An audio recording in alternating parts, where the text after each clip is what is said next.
اعوذ باللہ من الشیطان الرجیم بسم اللہ الرحمن الرحیم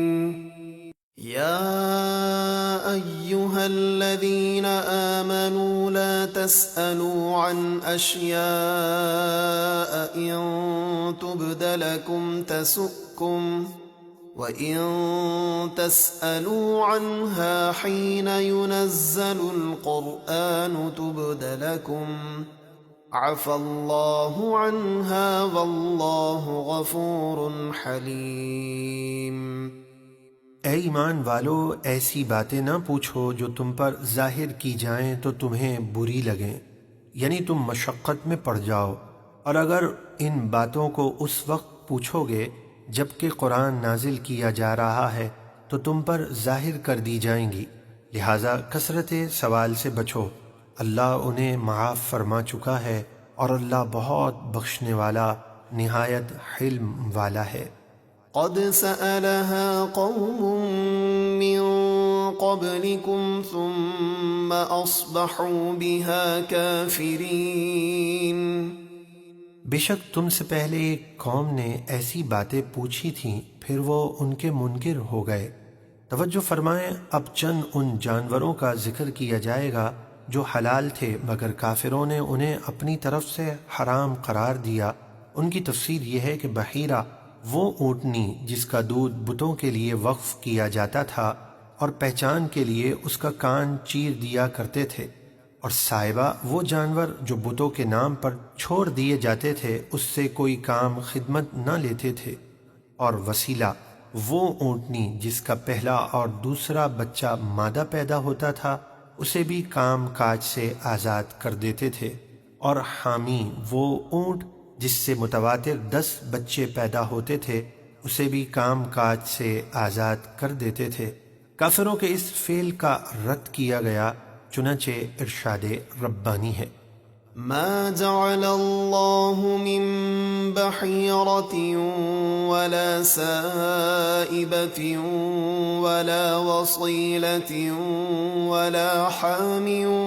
ولكن الذين كفروا يفترون على الله الكذب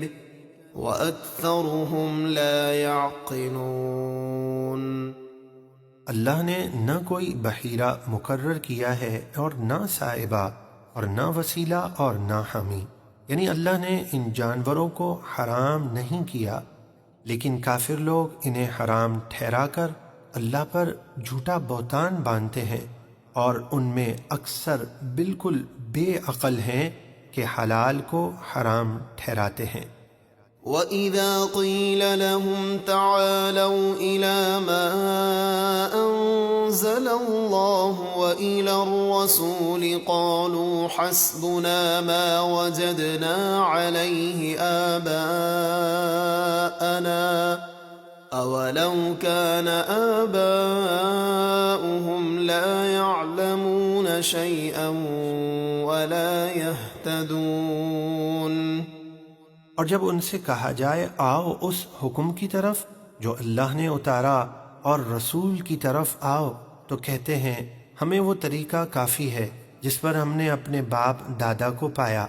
کیا اگرچہ ان کے کافر باپ دادا کچھ بھی نہ جانتے ہوں اور نہ سیدھے راستے پر ہوں۔ يا أيها الذين آمنوا عليكم أنفسكم لا يضركم من ضل إذا اهتديتم إلى الله مرجعكم جميعا فينبئكم بما كنتم تعملون۔ اے ایمان والو، تم اپنی فکر رکھو، جب تم ہدایت پر ہو تو کوئی گمراہ تمہیں نقصان نہیں پہنچا سکے گا، تم سب کو اللہ ہی کی طرف لوٹنا ہے، پھر وہ تمہیں بتا دے گا جو تم کرتے تھے۔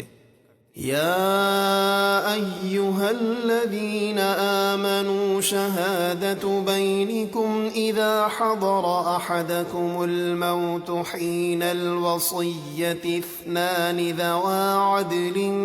منكم أو آخران من غيركم إن أنتم ضربتم في الأرض فأصابتكم مصيبة الموت تحبسونهما من بعد الصلاة فيقسمان بالله إن ارتبتم لا نشتري به ثمنا ولو كان ذا قربى ولا نكتم شهادة الله إنا إذا لمن الآثمين۔ اے ایمان والو، جب تم میں سے کسی کو موت آئے تو وصیت کرتے وقت تمہاری آپس کی گواہی کے لیے تم میں سے دو معتبر شخص وصیت پر گواہ ہوں، یا اگر تم زمین میں سفر کر رہے ہو پھر تمہیں موت کا حادثہ پہنچے اور کوئی قرابت دار مسلمان نہ ملے تو غیروں میں سے دو شخص گواہ ہوں۔ اگر تمہیں گواہوں کی سچائی میں کچھ شک پڑے تو ان دونوں کو نماز کے بعد روک لو، وہ اللہ کی قسم کھا کر کہیں کہ ہم اس قسم کے بدلے کوئی مال نہ لیں گے اگرچہ قریبی رشتہ دار ہو، یعنی ہم رشتے اور مال کی وجہ سے جھوٹی قسم نہیں کھائیں گے اور ہم اللہ کی گواہی کو نہیں چھپائیں گے، ایسا کریں تو ہم ضرور گناہ گاروں میں سے ہوں گے۔ فَإِنْ عُثِرَ عَلَىٰ أَنَّهُمَا اسْتَحَقَّا إِثْمًا فَآخَرَانِ يَقُومَانِ مَقَامَهُمَا مِنَ الَّذِينَ اسْتَحَقَّ عَلَيْهِمُ الْأَوْلَيَانِ فَيُقْسِمَانِ بِاللَّهِ لَشَهَادَتُنَا أَحَقُّ مِنْ شَهَادَتِهِمَا وَمَا اعْتَدَيْنَا إِنَّا إِذًا لَمِنَ الظَّالِمِينَ۔ پھر اگر پتہ چلے کہ وہ دونوں گواہ کسی گناہ کے مرتکب ہوئے ہیں تو ان کی جگہ دوسرے دو شخص کھڑے ہوں جن کا حق پہلے جھوٹے گواہوں نے ضائع کیا، پھر وہ دونوں اللہ کی قسم کھا کر کہیں کہ ہماری گواہی ان دونوں پچھلے گواہوں سے زیادہ ٹھیک ہے اور ہم حد سے نہیں بڑھے، ایسا ہو تو ہم ضرور ظالموں میں سے ہوں گے۔ ذَلِكَ أَدْنَىٰ أَن يَأْتُوا بِالشَّهَادَةِ عَلَىٰ وَجْهِهَا أَوْ يَخَافُوا أَن تُرَدَّ أَيْمَانٌ بَعْدَ أَيْمَانِهِمْ وَاتَّقُوا اللَّهَ وَاسْمَعُوا وَاللَّهُ لَا يَهْدِي الْقَوْمَ الْفَاسِقِينَ۔ یہ گواہی پر گواہی کا طریقہ اس بات کے زیادہ قریب ہے کہ گواہی دینے والے صحیح طریقے سے ٹھیک ٹھیک گواہی دیں،